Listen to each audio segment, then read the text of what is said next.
Hi everybody, welcome to Ideology. I'm Dee from Chicago. Happy fall, y'all. Happy Friday. I'm wearing red today because we do red, R-E-D, on Fridays. Remember, everyone deployed. I'm married to a combat veteran. Military means something to me. It should mean something to all of you. And their sacrifice, little things that we could do to help them and support them is wear red on Friday. But anyways, I've been kind of idle for a while. I've been quiet. A lot of reasons. Life gets in the way. I went to the Trump rally in Jacksonville last night. It was amazing. Lifetime experience. Saw the president. Saw Air Force One. Amazing. Very tired today. I lost my voice last night. But it's not going to stop me from talking today.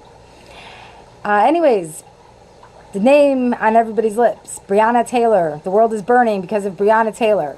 I want to clarify a few things, okay? I've been not abiding by my own 72-hour rule, which if you follow my videos, you'll know that when something big happens or breaking news, our world's being destroyed, I wait 72 hours, I gather all the information I possibly can, and then I speak out on it after 72 hours. I put myself on, basically on lockdown and ground myself to gather correct factual information, because it is widely known that as things happen, CNN, the mainstream media starts spouting things out and only 1% ends up being accurate. Everything is all false. So I do 72 hours, and I've actually waited longer. And I didn't even mess around this time. I went to bigger sources. I myself reviewed a lot of documents. I have access to a lot of things you guys don't, and I'm really good at researching and finding things. I go to court documents, police department, anything that's not sealed, I can usually get in and access and find to review. And in this case, I had to review a YouTube video with some attorneys who know a lot more than I do, and they're amazing, and I have a great respect for them, and I trust them 100%. They do more research than I do. Anyways, that being said, I want to cite my resources of who I'm going to talk about, or why I'm going to talk about, and where I got my information from. It was a Zoom meeting between 4 attorneys. Nate, the lawyer, he's an attorney out of New York, but he is a former police officer. So he sees both the law and the order side of everything. I see more the order side because that's what I went to school for, is for law, and that's what I retired from. And Viva Fry, he's an attorney out of Canada. I love him. He talks fast like I do, and to the point. I'm getting better. I'm really trying that, but I respect him for that. A guy by, his name's Uncivil Law on YouTube. I don't know who he is. He's an attorney, but I don't know his specialty. And then Barnes Law. Barnes Law works with Viva Fry all the time. They do Zoom meetings, just the two of them. Topics of what's going on in our country, because he's a Canadian attorney. He doesn't have a lot of information about our laws here, so he relies on Barnes Law to talk about the laws here. And Barnes Law is an amazing resource. I thought I was smart. Man, props to that guy. He knows a lot. He's a smart guy. Anyways, that being said, Breonna Taylor, say her name. Say her name, and what? Then what happens? Okay, you guys, I support you. I love you. I believe in you. Whatever you have in your heart and you're compassionate about, do it. But follow the law. Please, please. Don't destroy your cities, your communities. There's other ways to do things. And you need more information before you start getting all crazy with your passion. Okay, I'm not going to talk bad about Breonna Taylor intentionally. I do not mean to speak ill of the dead. It's not cool. It's disrespectful. I'm not going to do that. But what you need to know are a few things, okay? Because the rumors that are flying are just wrong.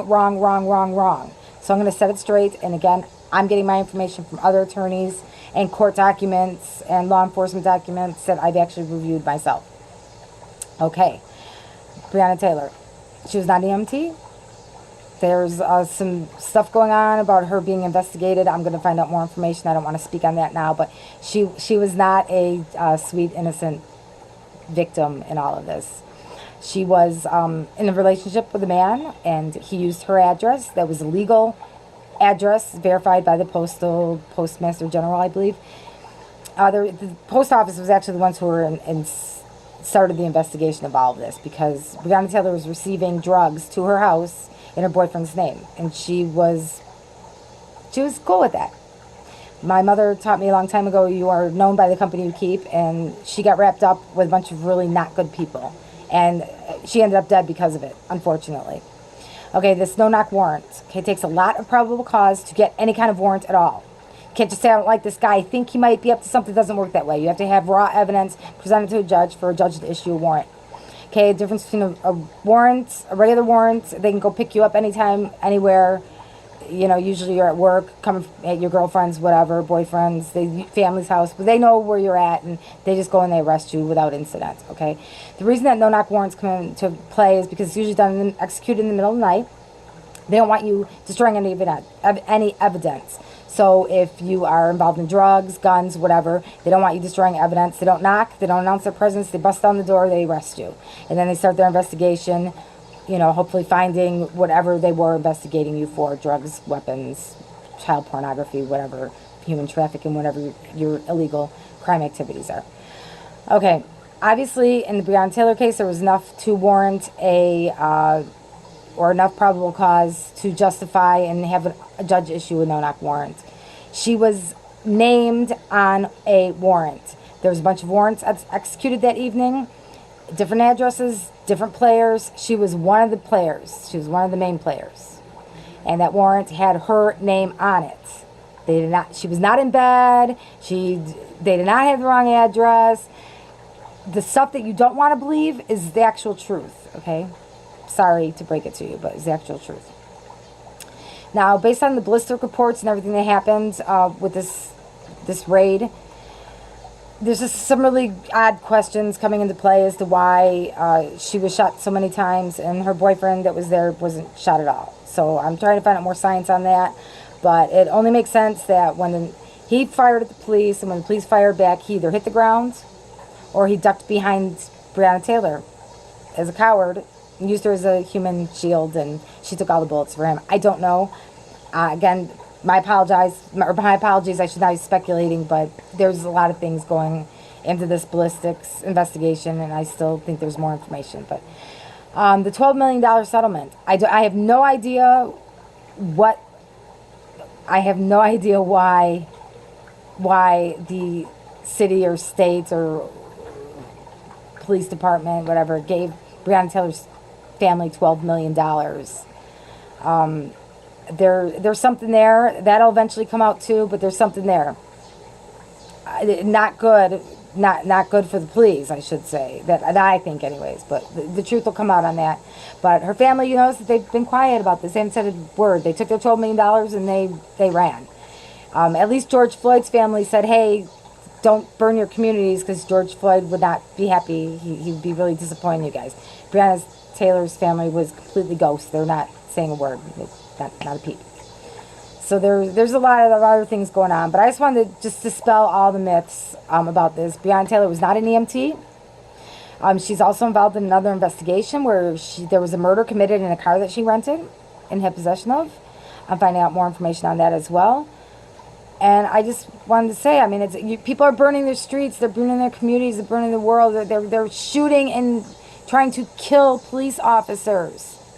I mean, come on, guys, get your stuff together here. Do it right, do it legally.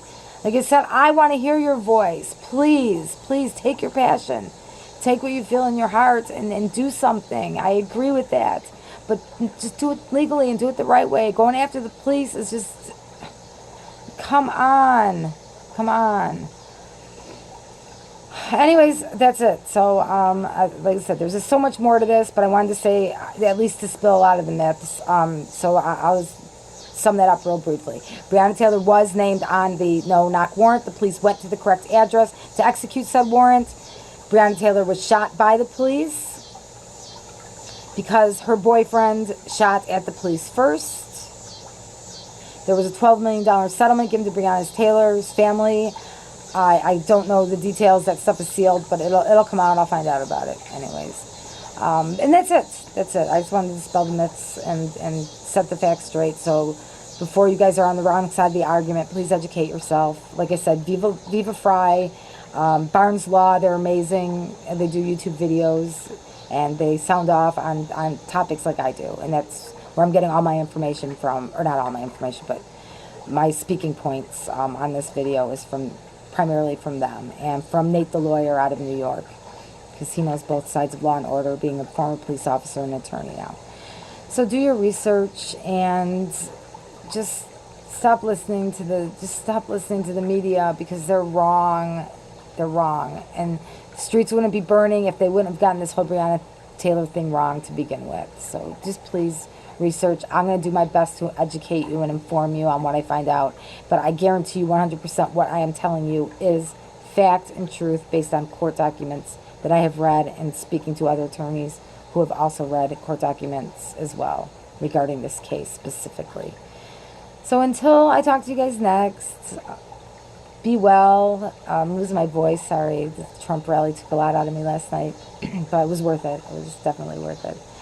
And anyways, be well, be kind to each other, have an amazing weekend, and let's hope things are quiet so I can have a quiet weekend too. Otherwise, I will talk to you guys soon.